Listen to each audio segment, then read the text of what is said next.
Hello, everyone. My name is Brandon Jewell with the CTE Foundation. Today, I am here with Dr. Christopher Daniel, who's an oral surgeon at Santa Rosa and Roanoke Park Oral Surgery. Thank you, Chris, for being here. We really appreciate it. Yeah, thank you. So we're going to start it off with just a basic question about what you do as an oral surgeon. Sure.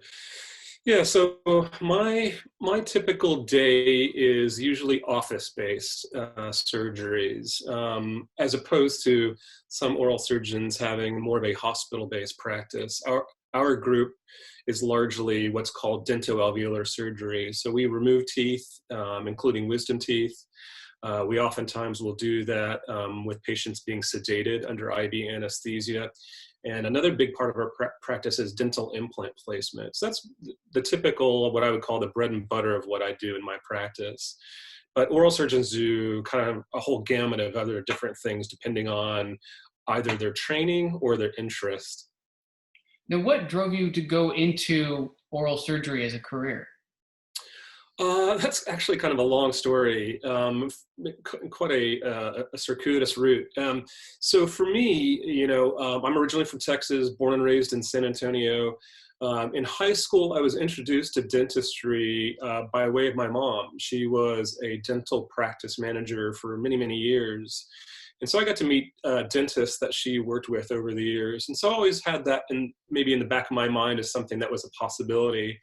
I even in high school toured our local dental school, ultimately where I ended up going to dental school. But I really didn't think that I had maybe the smarts to do it. And so I actually ended up going a different route. So I knew dentistry was something I was interested in, but my next interest really was art. So I ended up going into art school. And so I moved out here to California back in the early 1990s to attend school at the University of California, Davis, where I finished a fine arts degree. And so after that, I moved back to Texas, moved back to San Antonio, was doing a lot of odd jobs, including construction work and, cooking. When I was in college, I cooked for 4 years at a restaurant in Sacramento. And so I moved back to Texas, was doing construction work, doing some cooking and some other odd jobs. And I kind of had this inkling that, I wasn't really fulfilled. I wanted to do something else. And I kind of came to this realization that I had to answer to myself if I was capable academically of being able to go into dental school or medical school. At that point, I was kind of tossing between the two as an idea. And so in art school, I didn't have the science foundation at all that I would need to be able to apply. So I had to go back and take all those prerequisites, chemistry, biology, various biologies, various chemistry, general chemistry, biochemistry, organic chemistry. And once I started taking those courses, I did really quite well. And so I thought to myself, all right, I can handle this. So now let's start not just doing the academic work. I had to take an entrance exam, and I also had to apply to schools. And so, once I knew I had the grades, I took my entrance exam. I did probably quite average. Applied to just Texas dental schools, 3 of them. Didn't get in the first time I applied. I interviewed at 2, but did not get in. And so that was a big wake-up call because, all right, I've now focused a couple of years on trying to answer to myself, hey, I really think I want this career. I didn't get in. What am I going to do now? And so I went back and just kind of doubled down. The feedback I got was that I just didn't have enough science under me. And not just enough science, but also a load of science. So when I was taking these chemistry classes, these biology classes, they were kind of onesie, twosie classes. I wasn't taking a heavy load at college.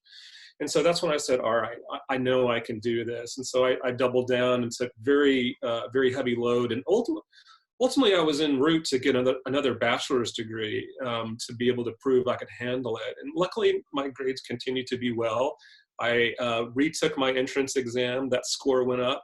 I also started doing some outside extracurricular work. I volunteered in a lab at the dental school. So I was already trying to get my foot in the dental school that way as well.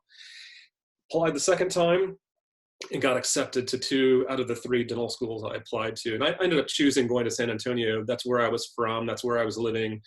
And I really like the area around San Antonio. So that's kind of the route that I got to dental school.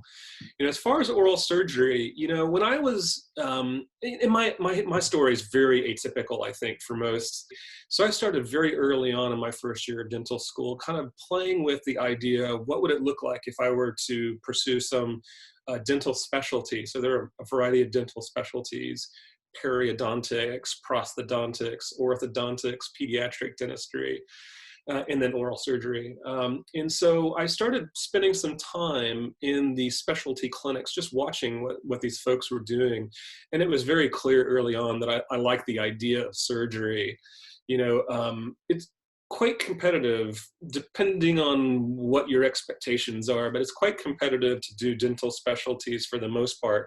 So I knew I had to do fairly decent in dental school, but once you're in dental school, it's kind of like a flood of information and you don't kind of know what you're going to do. But I knew kind of early on that oral surgery was likely going to be the route I took. And indeed, that's the way I ended up going.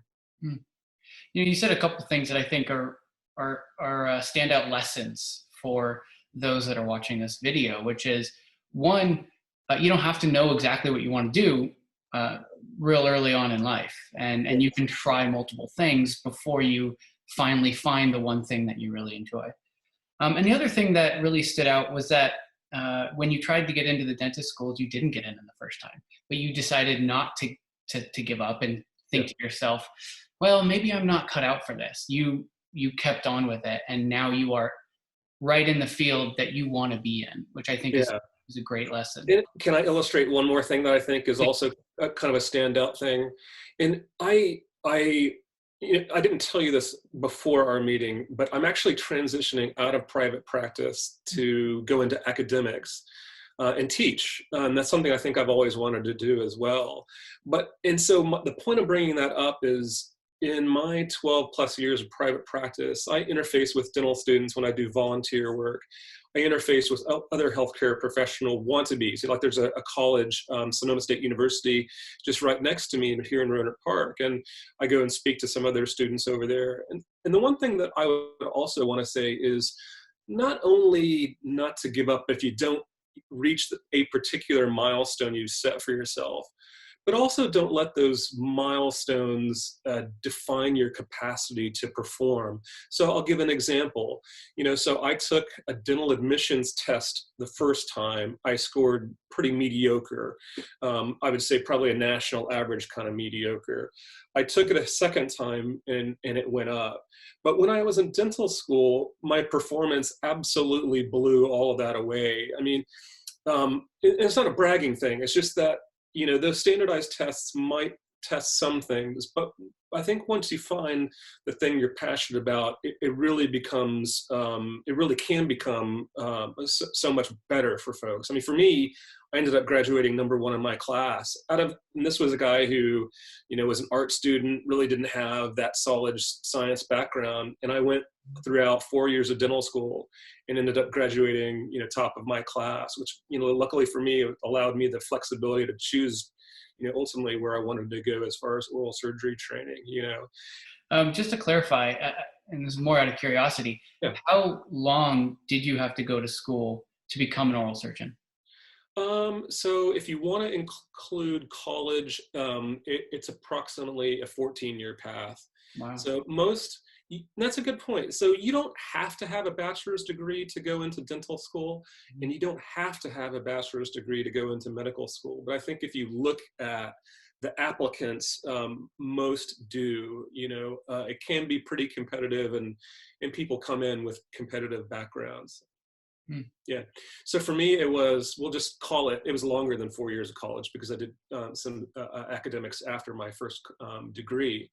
4 years college, 4 years in dental school, and then my oral surgery training was kind of a package deal, a very unique scenario where medical school is married to this residency program, and it's a 6-year lump sum. If you went to medical school on its own, it would be 4 years, just like dental school.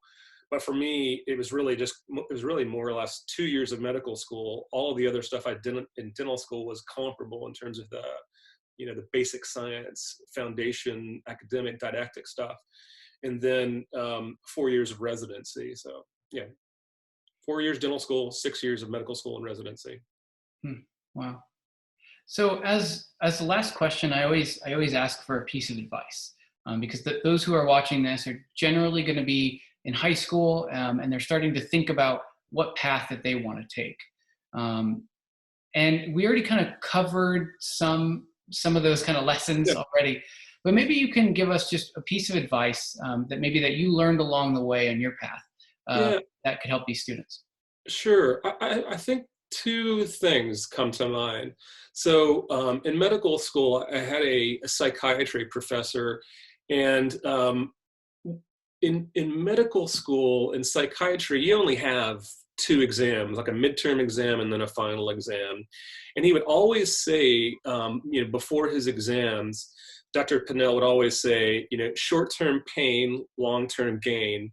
And that to me was always like, this is only a small moment in your life before you embark out on whatever your career trajectory is going to be. So buckle down, focus, and get the job done. So I'd say short-term pain, long-term gain. And the other is what I think I found out when I was applying and didn't get accepted, and then kind of coming to terms with what it takes for someone to get into a professional school. I think it really comes down to what I've called a triad of things. So there's really three elements. One is academics. You need to focus and do well with your GPA. Don't get too caught up in it, just like I didn't get too caught up with it. Keep persistent. But so your GPA. The second is your entrance exam. So most professional schools are going to require some kind of entrance exam, whether it's the DAT, the dental admissions test for dentistry, the MCAT for medicine, the LSAT for law school, the GMAT for business.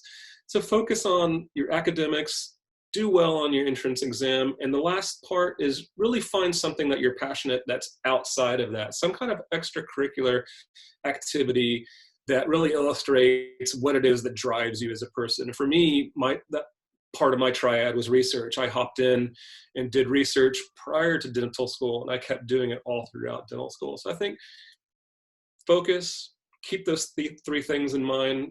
I think will make you a well-rounded applicant for whatever trajectory you end up going on. Okay. Yeah. Well, Chris, thank you so much for being here today. Absolutely. And sharing your experience with us and the students. We really appreciate it. Yeah, thanks for the opportunity, Brandon. Appreciate it very much. Yeah, of course. Thank you.